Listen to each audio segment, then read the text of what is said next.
So in this video, basically we'll discuss about your what is basically Hill equation. Hill equation आपकी क्या होती है, ठीक है. So basically जो एलोस्टेरिक एंजाइम्स हैं आपके, ठीक है, जो एलोस्टेरिक एंजाइम्स होते हैं वो बेसिकली कैसा कर्व दिखाते हैं आपका सिग्मोइडल, ठीक है ना. जो एलोस्टेरिक एंजाइम्स है, क्योंकि नॉर्मल एंजाइम्स जो होते हैं उनका कर्व कैसा आता है, हाइपरबोलिक. बट जो एलोस्टेरिक एंजाइम्स हैं अगर हम उनकी बात करें, उनका जो कर्व आता है that is basically your sigmoidal. कैसा कर्व आता है आपका सिग्मोइडल, ठीक है. सो बेसिकली एलोस्टेरिक एंजाइम्स क्या होते हैं या बेसिकली एलोस्टेरिक साइट क्या होती है. जैसे कोई भी एंजाइम अगर आप बनाओ, ठीक है, तो उसमें एक तो होती है एक्टिव साइट, ठीक है, जहां पर मेनली सबस्ट्रेट बाइंड करता है. उसके अलावा एक ऐसी साइट होती है जहां पर कुछ रेगुलेटरी मॉलिक्यूल्स बाइंड करते हैं, ठीक है, ये तो आपकी एक्टिव साइट होगी, ठीक है ना. उसके अलावा कुछ आपके क्या होते हैं, रेगुलेटरी मॉलिक्यूल्स, ठीक है. सो रेगुलेटरी मॉलिक्यूल्स जो होते हैं दे मे बी एक्टिवेटिंग एंजाइम और दे मे बी इनहिबिटिंग एंजाइम, ठीक है. तो जनरली हम उन्हें रेगुलेटरी मॉलिक्यूल्स बोल देते हैं, ठीक है. ये कौन सी साइट पे लगते हैं आपकी, एलोस्टेरिक साइट पे.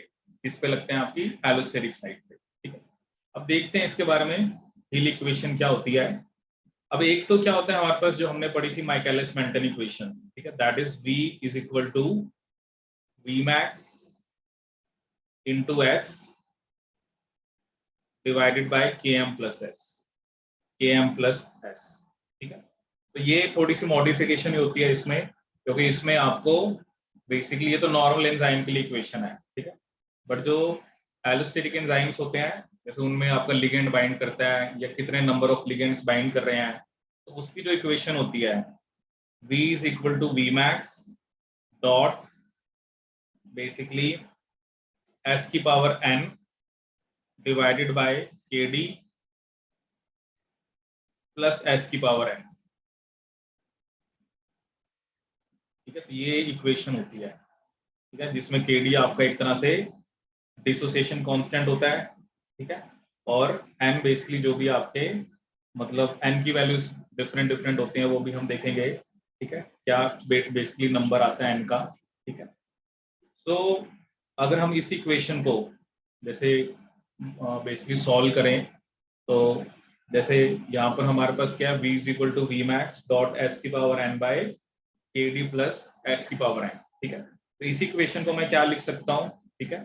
सो बेसिकली ये Kd प्लस Sn हम उधर ले जाएंगे, so it is V dot Kd plus V dot Sn is equal to Vmax dot S की पावर n, ठीक है. सो यहाँ से हम V को और क्या लिख सकते हैं, basically V is equal to, क्योंकि V यहाँ से कॉमन आ जाएगा, तो that will be Vmax minus V divided by Kd into S की पावर n इंटू S की पावर n, ठीक है. अब इसका हम लॉग करते हैं, तो log basically log of V will be equal to n log of S, क्योंकि ये लॉग का फॉर्मूला होता है जब दोनों मल्टीप्लाई में होते हैं तो उनको हम क्या करते हैं, ऐड करते हैं. n log of S plus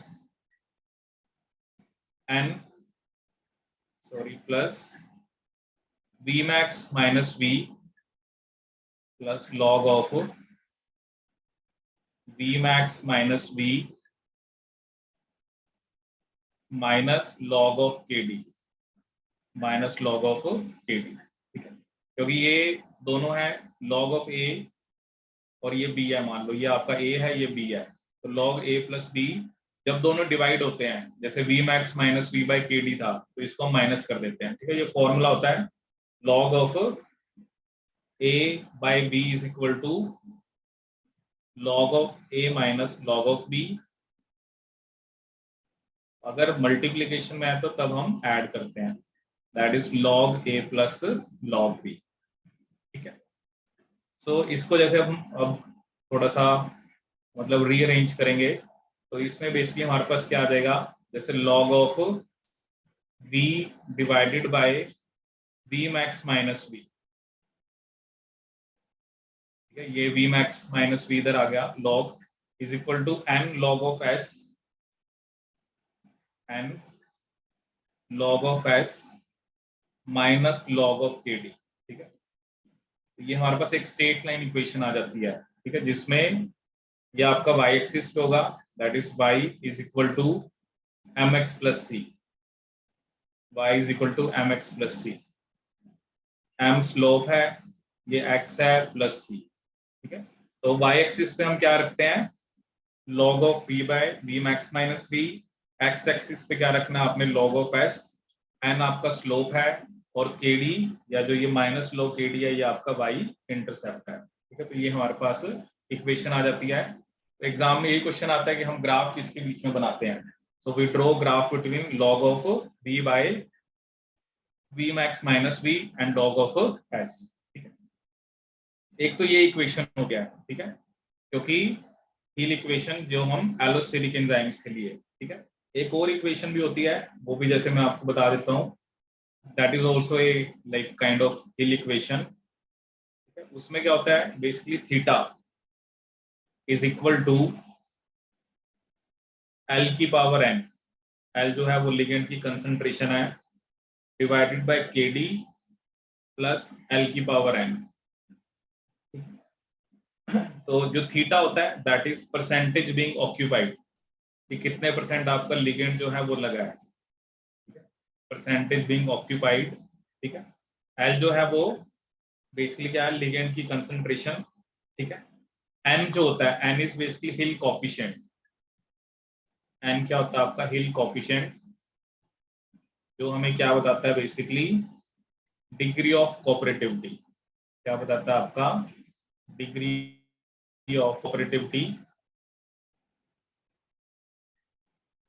degree of cooperativity,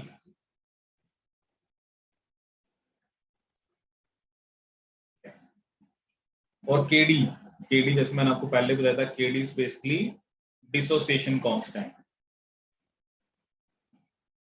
dissociation constant, and it is basically the ligand concentration. इसको हम क्या डिफाइन करते हैं, KD is the ligand concentration, जैसे एल ये लिगेंड की कंसंट्रेशन है, तो ये भी लिगेंड की कंसंट्रेशन है, लिगेंड कंसंट्रेशन एट विच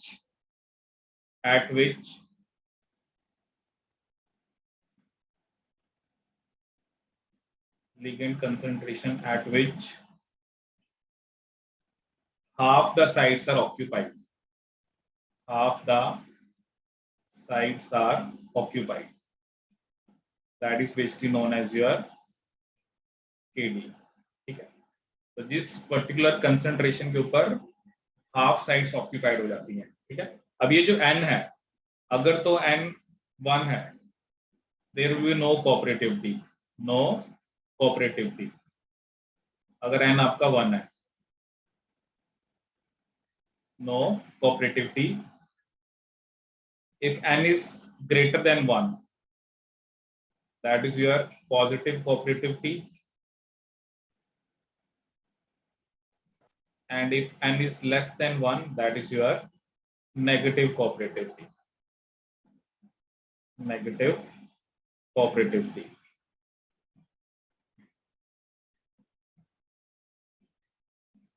ठीक है। तो ये एक और बेसिकली वे है जिससे हम हील इक्वेशन को एक्सप्लेन करते हैं, ठीक है। तो एग्जाम में क्वेश्चन आता है हील इक्वेशन के ऊपर, ठीक है। सो एक तो ये इक्वेशन जो हमने पढ़ी, ठीक है, कि एक तो basically Michaelis Menten equation that we basically study, but that is mainly for normal enzymes. जो एलोस्टेरिक एंजाइम्स होते हैं, they do not follow Michaelis Menten behaviour, so they will not be going to follow this equation. Allosteric enzymes are basically those enzymes which have some regulatory sites where some molecules bind, and accordingly that will lead to activation or inhibition of enzyme. So this is the equation we have, v is equal to v max dot s की power n by kd plus s की power n. So we have solved this equation and rearrange it to get this equation where log of v by v max minus v is equal to n log of s minus log of kd, ठीक है। So this is a graph between log of v by v max minus v versus log of s. This is a one way. ठीक है, इसको आप cooperative kinetics भी बोल सकते हो, क्योंकि इसमें एक लिगेंड के लगने के बाद बेसिकली क्या हैपन हो रहा है आपका. So you can, this is like cooperative kinetics. ठीक है, और एक ये और तरीका है हिल इक्वेशन को ही बेसिकली एक्सप्रेस करने का. Theta is equal to L की power N by kd plus L की power N, where theta is the percentage being occupied, n is the hill coefficient of, that is basically degree of cooperativity, kd is your dissociation constant. अगर n 1 है तो no cooperativity, n greater than 1 है तो positive cooperativity, n less than 1 है तो negative cooperativity.